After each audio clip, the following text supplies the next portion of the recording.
welcome to the reception and opening here this evening Her Excellency, the Governor-General of the Commonwealth of Australia, Ms Quentin Bryce, and His Excellency, Mr Michael Bryce.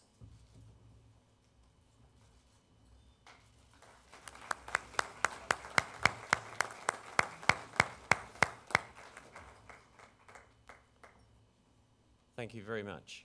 Please sit down, Your Excellency.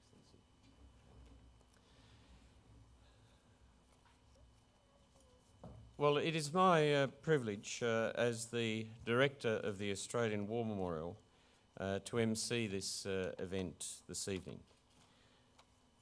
This is a significant milestone. A milestone not only in the life of the Australian War Memorial, but one in the life of our nation. We welcome Her Excellency and His Excellency Mr Bryce, you Prime Minister, the Honourable Kevin Rudd, and Ms Therese Rain, your wife, the Leader of the Opposition, the Honourable Tony Abbott, Defence Minister, the Honourable Stephen Smith, Minister for Veterans Affairs, the Honourable Warren Snowden, the Shadow Minister for Veterans Affairs, the Honourable Senator Ronaldson, General David Hurley, our Chief of Defence, Vice Admiral Ray Griggs, Chief of Navy, Lieutenant General David Morrison, Chief of Army, Air Marshal Jeff Brown, Chief of Air Force. We very much welcome His Excellency the Honourable Kim Beazley, our Ambassador to Australia, and Ms Susie Annis, his wife. His Excellency Jeffrey Bleish, Ambassador to the United States, and Becky Bleish. His Excellency Nazir Ahmed Undisha, the Afghanistan Ambassador to Australia, many other members of the diplomatic corps that are here this evening, members of our senior public servants, the serving defence personnel, veterans, and most importantly, families that are here. On behalf of the Chairman of the Council, Rear Admiral Ken Doolan and Mrs Elaine Doolan, and members of the Council, welcome to you all, and thank you very much for being here. All of our lives changed on September 11, 2001. For those of us who are adults, our lives in many ways were divided into two halves, that was lived before and everything that has come since. Only a few days after those heinous events in which 3,000 civilians were murdered, then Prime Minister John Howard, strongly supported by the Leader of the Opposition, Kim Beazley, committed Australia to its alliance obligations to the United States and to defend and protect Australia's national interests, and the first troops were deployed to Afghanistan. Any Australians doubting that it was in our interests were shocked when barely a year later 88 Australians were murdered in Bali by three men who trained with Al-Qaeda under the protection of the Taliban in Afghanistan, and Australians were then the subject of further terrorist incidents which had roots in Afghanistan. This exhibition for Afghanistan, the staff of the memorial started collecting back in 2002. A number of visits have been made to the theatre, but in the normal course of events, the Afghanistan exhibition would not normally be opened and available to the public and veterans until well into this decade. We made a decision that the story had to be told, and it had to be told now. And that is for two reasons. That after more than a decade, Australians still live in vast ignorance of what has been done in our name by men and women of the Royal Australian Navy, Army and Air Force over that period of time. But the other reason is that with some 25,000 deployments and veterans returning and those who are still serving, they need to know their stories being told. When I was last in Afghanistan in October last year, one digger said to me, "Sir, thanks for looking after the family jewels." I said, "It's an honour." He said, "I go to the War Memorial a lot. I can show my son what his great-grandfather did. I can show him what his grandfather did, but I can't show him what I'm doing." Now he can show him what he's doing. For those of you, which is most of you, who have not yet seen it, this is different from what the memorial normally does. This is a multimedia panoramic presentation which is both a physical and an emotional landscape. The story of leaving, families reflecting on the man or woman they love and the father they love or the son they love leaving, their own reflections about the deployment coming, working with the Afghans, training the Afghans, the role of the Navy in the Gulf, the endless work of the Air Force in airlift and other support operations, the military working with our civilians, our Department of Foreign Affairs officials, AusAid, and the Afghans themselves. The voices of Afghans describing what it means to them. An Afghan villager saying, "We lived in darkness, the Australians came and now there is sunshine." And then, of course, the sharp end fighting. The things where you feel, see and sense not only heroism and courage, but also a sense of fear, including, for example, the description of a 12-year-old suicide bomber 3 metres from one of our people. And then the immense courage of Elvie Wood, one of the widows, the ramp ceremonies, the reflections on coming home and what that means. And then you will also see the story of why we went to Afghanistan, why we have remained so committed to the campaign, the brilliant Captainess after Afghanistan, done by Ben Quilty, the Scan Eagle given to us by Boeing, the remnant of the Bushmaster, strongly supported in its installation by Tallis, and then the cowling from the Bushmaster in which 3 brave young Australians lost their lives in 2010, the IEDs, and many other things which tell this story. There are many people to thank for this exhibition: Catherine McMahon, Rebecca Britt, Alex Smythe, Suzanne Myers, and the people on our team who actually put it together. Perhaps some of my former political colleagues will appreciate me saying this, but I never thought I'd be saying it. But I asked Chris Masters to come in and help us. And I think Chris knows what I mean by that. But Chris Masters, with all of the stunning work that he's done, not only throughout his career, but particularly in Afghanistan, has brought a perspective to working with our team, which the outcome of which is just stunningly powerful. It is evocative, 35 interviews with all kinds of personnel, including chaplains and families. I also particularly want to thank Boeing. Now, I turned up here just before Christmas in December, and we made a decision that we were going to do Afghanistan, and we're going to do it now, for the reasons that I said and the deep therapeutic need amongst returning veterans to know their stories being told now. We couldn't just conjure up the resources for that. Without a $500,000 investment by Boeing in supporting us in this, it wouldn't have been possible to get this done and get it done now. So to you, Dr. Ian Thomas and Boeing, I thank you very, very much. So on that note, I'd just conclude before introducing the Prime Minister in saying I have had people that have said to me, "Oh, we don't normally do exhibitions until the war's over." And yes, that is the case. We don't yet know how much longer Australians will be in Afghanistan, but it will be some time. We can't be captive to our history, but we have to learn from it. And I often wonder that if, for example, the War Memorial had been able to tell the story of our engagement in Vietnam sooner, more deeply, more broadly, and give the rest of us some understanding of the experiences of those men, then maybe they might not have suffered quite as much as they have. And that's one of the key reasons why we are doing this, and we're doing it now. You heard Charles Bean's vision, and you heard his remarks that he wrote in the origins of the War Memorial. When in the depths of that fighting in Pozieres in 1916, 23,000 casualties in 6 weeks, and he said, many a man lying out there at Pozieres and in the low scrub of Gallipoli, in his last moments, through the fever of his brain and his poor tired senses barely working, has thought, well, it's over. But in Australia, they will be proud of this. We are proud of it. And we are proud of all of you men and women who serve us in uniform, those who have done so, particularly in relation to the Middle East area of operations, and those who will continue to do. Now it's my privilege to introduce the Prime Minister and then the Opposition Leader, and I must say, Prime Minister and Opposition Leader, it says a great deal about our country and the values for which we stand, which are defended by the men and women before us and those whom they represent, that in the middle of an election campaign, that you would both be here without hesitation. And it says also a great deal about the character of both of you that you would be here and consider it so important.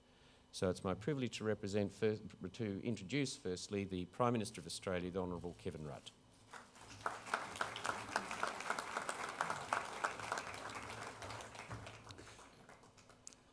To acknowledge first the families of the fallen and the wounded who are with us here this evening. And to you, the members of the Australian Defence community, and if I might use the term, the Australian Defence family, because I've known and met many of you over the years, and you are like a family in the way you support each other. Your Excellency, the Governor-General, to the Leader of the Opposition, the Defence Minister, the Minister for Veterans Affairs and the Shadow Minister, parliamentary colleagues, members of the Diplomatic Corps, friends, one and all. I'm honoured to be present today at the opening of Afghanistan, the Australian Story. I've been to a lot of exhibitions. This one hits you between the eyeballs. It's quite extraordinary. What you'll see when you'll see this are the voices of our men and women in uniform, those with whom they've worked and fought, the triumphs, the successes, the tragedies, in an extraordinary piece of Australian-style, knock you between the eyeballs cinema. So for those who have done this, I believe you have done something very good, genuinely good. I listened carefully to what the diggers were saying and the others who were featured in it. And above all, as Brendan has just said, the core message to folks like me is the absolute importance of telling the story. The absolute importance of telling the story. Not in a decade's time, not in 20 years' time, as we wait for official histories to be written, but to tell the story now. Because it is a story worth telling. It is really a story worth telling. As I've reflected on what was just said by those featuring in it, the purpose for which our men and women in uniform went and served, and some died, and many were wounded, and that purpose and its absolute and continuing importance. In a word, freedom is not easily had. Freedom is purchased very expensively. And the walls of this memorial are testimony to that. And freedom in foreign lands is important as well, even in a land as distant as Afghanistan. They also hit me between the eyes with, frankly, a clear picture of how physically tough and confronting the fight has been. When folks like myself go to Afghanistan, I've been there a number of times, you're taken to Tarin Kowt, you're taken to the base, once or twice you go beyond the wire. What you see in the presentation in Chris Masters' work is action as it happened, bullets flying off vehicles. The direct account of a suicide bomber detonating himself as a 12-year-old 3 metres away from a serving member of the Australian Armed Forces. And one soldier said, "I don't think back home they quite know how confronting and tough and brutal the fight has been." This will answer that in such a big way. And I think if a third thing comes through to what I've just seen, and I've just been talking to the Padre about this, who features in the film. Well done, Padre. It's the absolute importance of looking after our veterans when they come home, and the stories that are contained within the film of PTSD. And to our Veterans Affairs community and department, this represents a whole new challenge, I think the magnitude of which the country hasn't yet fully grasped. I'm taken overall by an extraordinary statement by the Governor of Uruzgan, a bloke who I met just a week or so ago over there. And the Governor said in the film, I quote him, "You Australians have come from your heaven-like country to come and walk in our dust. We don't intend for your sacrifice to have been in vain." It's an extraordinary statement, one of thanks, of gratitude. His Excellency, the Afghan Ambassador, is with us, from a people we have not known before, but for whom now we have a genuine sense of kindred spirit. And so to you one and all who haven't seen this production, spend some time. It's worth it. Takes us out of the day-to-day nonsense of our lives sometimes, just puts you right up close and personal with people for whom decisions are very black and very white, and your lives really are on the line.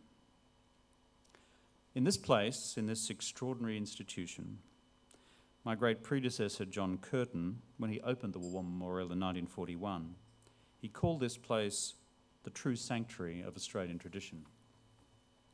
Curtin on this, as on so many things, saw through the glass to the future.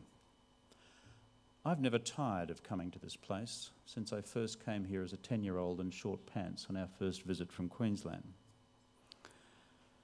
Whether you are religious or not, this has become for many Australians a holy place.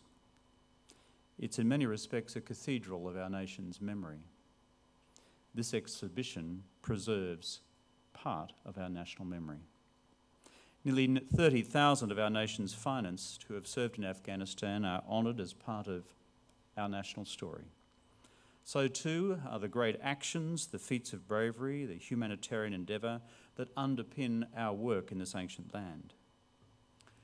As one of our poets has said of another land, in fact our own, from the deserts the prophets come. Above all, we come here to honour the 40 brave men who lost their lives in this theatre, whose names were movingly read to us all a short time ago, together with the hundreds who were wounded and the thousands and tens of thousands who have served. This great monument has been built by a grateful nation to commemorate the sacrifice of all the husbands and wives, the mothers and fathers, the brothers and sisters and daughters and sons to whom Australia owes an unpayable debt. The Australian men and women who have served in Afghanistan have shouldered a great burden in a vast, hard land so far from our shores. The names of the fallen in Afghanistan have been etched in the walls of this memorial, together with 100,000 other names. Families come from around the nation to honour them. Whether they have fallen at the Somme a century ago or fallen within the last year in and around Tarin Kot. Teresa's mum, now 87, has been a frequent visitor here over the years, quietly placing her little red poppy next to her brother's name, who disappeared in the skies over Burma 70 years ago. And as he had no grave, this place is his only memorial. And so it's become a memorial for all of us. For our Afghanistan veterans, we believe it will become a fitting place of personal and national reflection. Facts and figures are only part of the Afghan story. Achievements in the field, the raising of a full brigade of the Afghan National Army, also an important story of achievement all round, the building of bridges, schools, hospitals, roads, to offer hope to an often despairing people.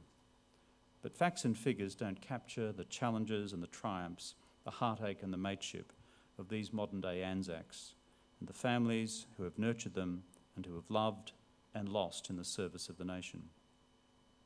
War is not about the cold arithmetic of numbers. It is about real live human beings and their stories of survival, courage, compassion, and yes, humour, but above all, duty. And it is this exhibition that tells those stories with an extraordinary force. The exhibit's images, sights, textures, objects, sounds represent the faces, the forces, the friends, the families, and even the foes of our Afghan story.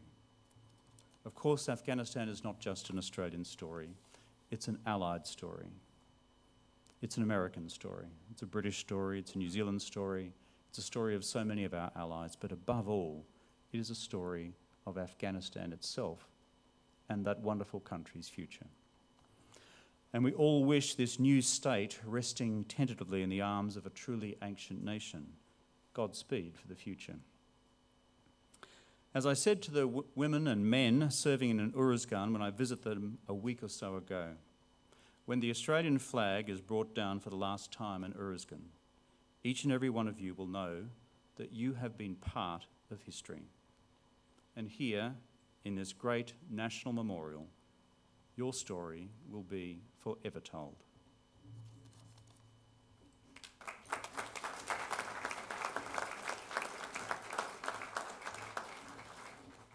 Thank you, Prime Minister.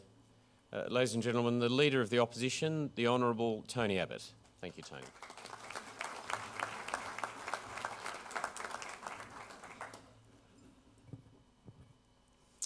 Your Excellency, Prime Minister, families of the fallen, ladies and gentlemen, it is an honour to rise to support the remarks of Prime Minister Rudd. This whole building tells a story. The story of our soldiers, the story of our country.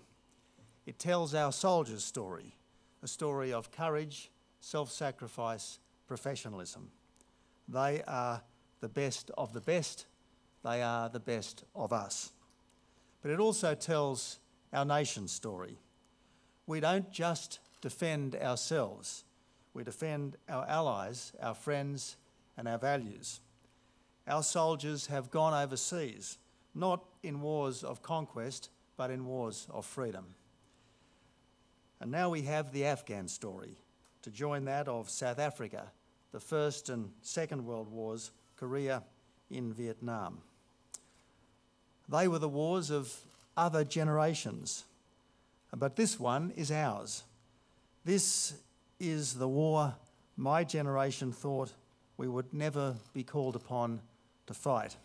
This is the war we thought would never happen. But conflict, it seems, is part of the human condition, and we must always be ready for it. We don't know the outcome yet of our war in Afghanistan, but we do know that every day has been better because of our soldiers' presence, and every day will be better because they were there, because we were there. This exhibition that we open this evening shows the continuity of our martial tradition and of our national character. As Charles Bean said of an earlier generation of soldiers, their story rises, as it will always rise, above the mists of ages. A monument to great-hearted men, and for their nation a possession forever. It was true of the original Anzacs. It's true of the latest one. It was the great diarist, it was the great wit, Dr. Johnson, who said, every man doth despise himself for never having been a soldier. As one who has never been a soldier, I yearn to know more of the lives of soldiers. Thanks to this exhibition, we now have at least some glimpses into them, and we are grateful. I congratulate everyone involved with this exhibition, the chairman of the memorial, the director of the memorial, everyone who's put it together. This Afghan gallery is a tribute to our fallen.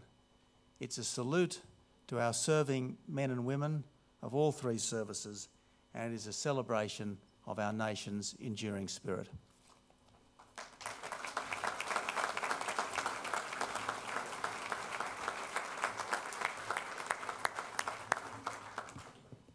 Thank you very much, Tony. Chris Masters couldn't be here tonight, he's overseas, so I asked him if he would record just a 2-minute message for us. Hello, I'm Chris Masters. I count it as one of the great privileges to have worked on this Afghanistan gallery. As a reporter, I soon learned the Afghanistan story is one that defies simple explanation. Along the way, I also learned what great witnesses our veterans can be, particularly when they sit before you and you ask them to speak for the sake of history.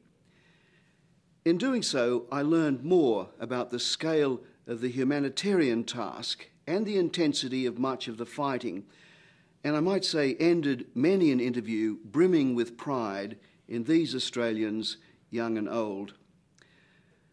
Finally, I'm indebted to the staff of the Australian War Memorial for their fine work, and to Director Dr. Brendan Nelson for some conspicuous Anzac energy and determination in making this happen.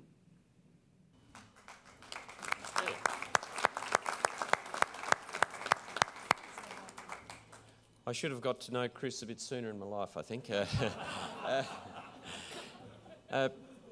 One thing I will say, in this environment, but it's not something that is for either of you to seriously contemplate for the next couple of years. You have other things. But sometime before the end of this decade, our nation will need to invest more in the memorial. We will need, and I don't say that in any light or flippant sense, and I certainly don't say it as any sort of mendicant pleading.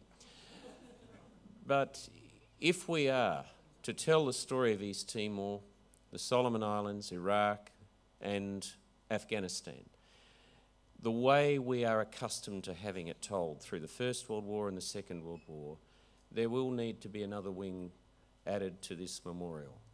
For the next, for the Ford estimates, we leave you both alone, but we'll put you on notice. So now it's in PIFO, right? Okay, now to officially open the exhibition, an extraordinary man and Australian who also happens to be the Chief of Defence, General David Hurley. Thank you.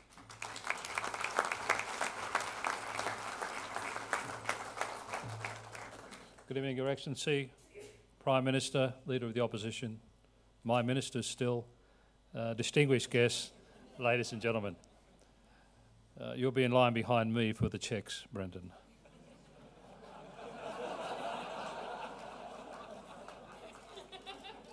From an idea born among the original Anzacs during the First World War battles in France, this place and this building have become one of our nation's most important landmarks. The Australian War Memorial is a monument to our war dead and the guardian of our official war history. It is a place to commemorate and to educate Australians about the wartime experiences that have shaped our nation's character. It is a revered and respected place, rich with heritage and history. But Afghanistan, the Australian story, is different. Where other galleries and collections focus on historic events and conflicts, this is the first time the War Memorial has dedicated an exhibition to a continuing or current combat operation. Excuse me. That's the effect Canberra has on me, I'm afraid. What would normally take about 2.5 years to craft has been crafted in just 5 months. The motivating force behind the exhibition has been the War Memorial's Director General, Dr. Brendan Nelson. I have come to know Dr. Nelson personally over the years, first when I worked with him as Minister of Defence, and particularly over his time as Ambassador in NATO. I think now I can say, Brendan, tonight I have frozen with you on 2 continents. But the thing I would say about Brendan is he has always shown a great care and genuine compassion for the men and women of the Australian Defence Force. Only so evident as we stood in Medan Gate or froze in some of those First World War cemeteries in northern France and in Belgium, where the sincerity of his desire to commemorate the memory was just writ large. So thank you, Brendan. Generations of Australians will benefit from your enthusiasm to preserve our military history and your passion to find new ways to tell our contemporary war stories. I'd also like to congratulate the curators, Rebecca Britt and Chris Masters, and the team who put the exhibition together. They have worked to a tight timeline, under pressure, to do justice to the work of almost 30,000 Australian Defence Force personnel who have served on what we call Operation Slipper. These men and women have served with distinction as part of the International Security Assistance Force. They have helped the Australian Defence Force build an enviable record of excellence and proven their skill and professionalism alongside their counterparts from 49 other countries, the largest ever alliance put together to fight a war. Afghanistan, the Australian story, tells their stories through their eyes and in their voices. It captures all aspects of Australia's Afghanistan campaign, the equipment, the evolution of our tasks, the humour, the bitterness and sadness, and most importantly, our people and our families. The exhibition, like the conflict itself, will evoke a range of opinions and emotions. It speaks to our successes without ignoring the challenges, particularly those that lie ahead. It defines the intense spirit of mateship while acknowledging the important role of family.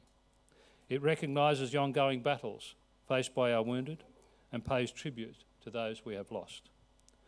And those men, in particular, remind us that this place is not only about the sacrifice of generations past, but the sacrifices of our generation, of modern-day Anzacs. It is true that the Australian Defence Force has played the most predominant role in Afghanistan from Australia, but we have worked alongside defence civilians and many other Australians from the Department of Foreign Affairs, AusAid, the Australian Federal Police, and a range of non-government organisations. Afghanistan, the Australian story, is for everyone who has deployed to Afghanistan over the past 12 years and for their families. It is for all Australians who want to understand our work and our legacy. To the men and women who have served in Afghanistan and the Middle East, you have done this country proud. On your behalf, it is a great honour to declare the exhibition Afghanistan, the Australian Story open. Thank you.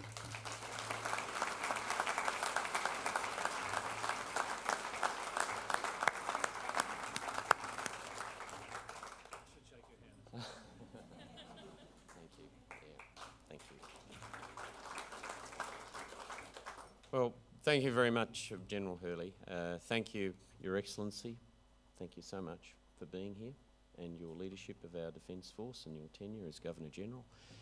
Prime Minister and Opposition Leader, thank you very, very much, and Therese. And to all of you, thank you for being here this evening. Many of you made this story.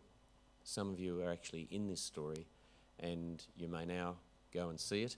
I'm not a military person, but there are a few here, perhaps groups of 60 or so. But you just follow the path down toward the memorial, and I warn you, you might need a box of tissues. Just before you go, when Chris Masters was here one day doing his work with Rebecca and our team, I went over to see how things were going. And I walked in and everyone was very quiet, and I said, how are things going? And Chris Masters broke the silence and said, well, when we finished the last interview, I turned around and my cameraman and soundman were both in tears. I've seen it 4 times and I still get emotional, so I think you will appreciate this, so thank you.